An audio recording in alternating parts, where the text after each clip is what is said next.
Okay, it is September 27th. Yes. 2024. We are 24. at Art All Night, Mount Pleasant. Could you tell us your name? Hi, I'm Samiah Davis. Samiah. Yes. Could you tell us about your connection to the neighborhood? Okay, so I live on 16th Street, not too far away, like maybe a 2-minute walk from here. Oh, that's Yes. great. Okay, and how long have you been there? Officially a year last week. Oh, I just wow. renewed my lease, so I'm feeling really good about it. Congratulations. Yes. And what brought you to this neighborhood in particular? Honestly, I didn't know much about the neighborhood. I was very frantic trying to find an apartment last summer, last minute for a job, and I found, I just looked up apartments near me on Google, and I found my apartment, and I walked in, I did a quick tour, and I was like, you know what, it's close to Rock Creek Park, why not? And now I'm here for another year, so I like it. That's great. And so before that, you were somewhat nearby to be Googling near me. Yes. Where were you before? So before that, I was at Howard University. I was doing my undergrad studying computer information systems in Spanish. So I found a full-time job, very thankful for that. And I was like, you know what? DC is a great place to kind of start my career and build a community. So I was like, I want to stay. Oh, that's great. And what about the city and maybe more particularly about this kind of these neighborhoods kind of made you feel like you wanted to make a home here? I got really big into cycling over the past year. It's been a nice outlet for me to kind of just listen to music and release from the day. And I found this area to be like 99 out of 100% cycle friendly. And I was like, okay, you know what? I can do this. I can stay here. I saw how close it was to the park, how close it was to my job, and it just seemed like a really tight-knit community, even walking through it. People were saying hi to me, and they'd never seen me before. And I was like, okay, this is somewhere where I want to be. Oh, that's terrific. So cycling is important to your sense of community. And, Yes. Are you a competitive cycler? Oh, nothing competitive. Okay. I'm more like leisure, sometimes workout, commute-wise. So nothing too serious yet. Right. And do you cycle with others, or usually just Now I do cycle with other people. I think it's like the Saturday Mount Pleasant market. They have like a bike repair that goes on, and I did not know how to take off my front tire, and I was very frantic about it. I was about to go on the Amtrak, and I went to them, and I was like, can someone just teach me how to do this really quickly? And they were so nice, so friendly, and I met a few ladies, and they were like, you know what, if you want to come with us on Sunday, we do like a nice, very calm ride, you can join us. And I stayed in touch with them. I'm really glad for that. I had to overlook like the age barrier of we're at different age groups, different life settings, but that doesn't mean we can't connect and be friends. So after overlooking that, we go cycling. If I can commit to it, almost every other weekend. So it's been really good. That's terrific. And so cycling is one important area where you've kind of built community. Yes. Are there others that kind of are important to you? I think cycling is really big. I've been trying to really connect on my eating habits. So understanding where my food is being sourced and understanding what I'm putting into my body. And I go to, I think it's like each Peach Market that's on Mount Pleasant Street, going to their cooking classes that they have. So finding communities and little ways on just the strip of my neighborhood has been so nice. I never would have imagined such a small community in a big city, but now being here and it's like I'm alone and I'm kind of navigating adulthood, it's nice to know other people have gone through the same and we're all supporting each other through it.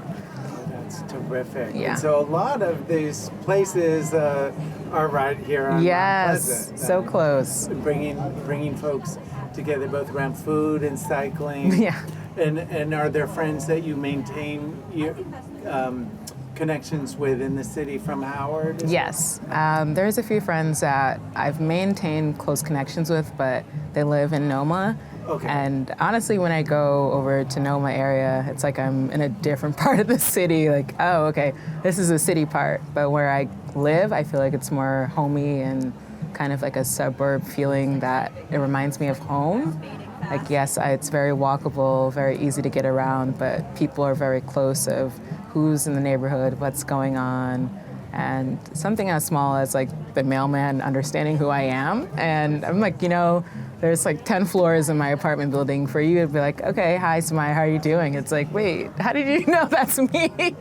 So having that, I love it, and I wouldn't trade it for anything. Oh, that's terrific.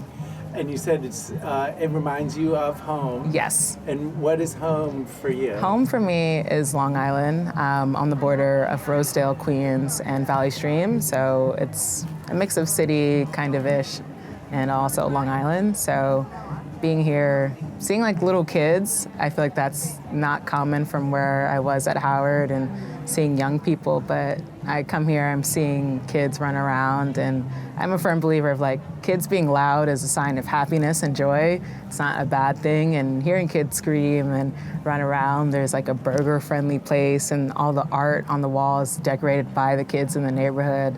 It's like you really can't get that anywhere else. That's great. So it's kind of that multi-generational. Yes. Also people knowing one another and Yes. greeting one another, and that gives you kind of that reminder of what it was like growing up. Yes, exactly. Oh, that's terrific. And are there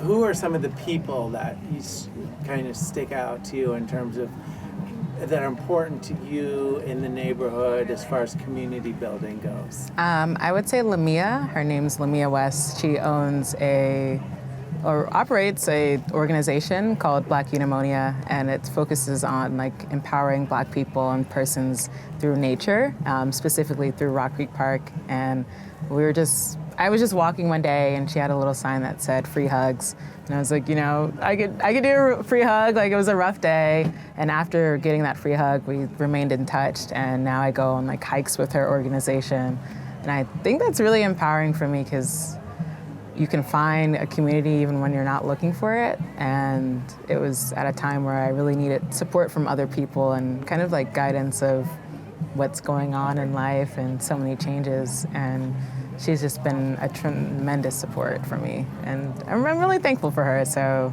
I hope she sees this. Oh, that's wonderful.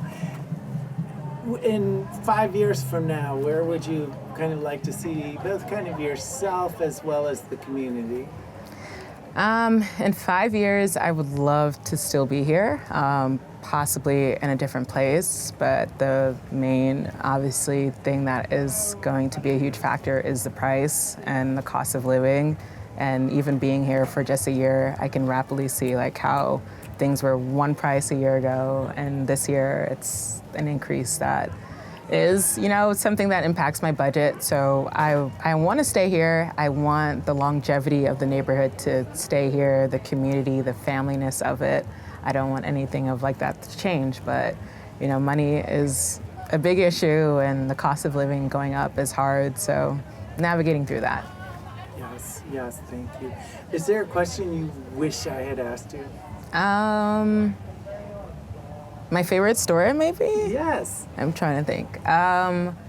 My favorite store it's Leon's shoe and luggage place.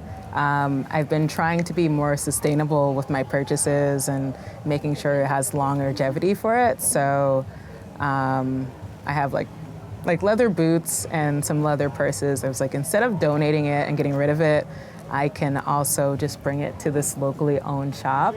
And Leon, he's honestly like my best friend at this point. Like, I go to him with my bags. I'm like, I don't know what I did. Like tonight, I'm wearing one of my bags out in the rain. So I'm probably gonna go to him like in a few days and explain like, this is what's going on. But he's very cordial, very friendly, very honest. Like, sometimes I'll bring something to him where I acquire at the Frugalista, another store on Mount Pleasant Road. It's like a thrift store.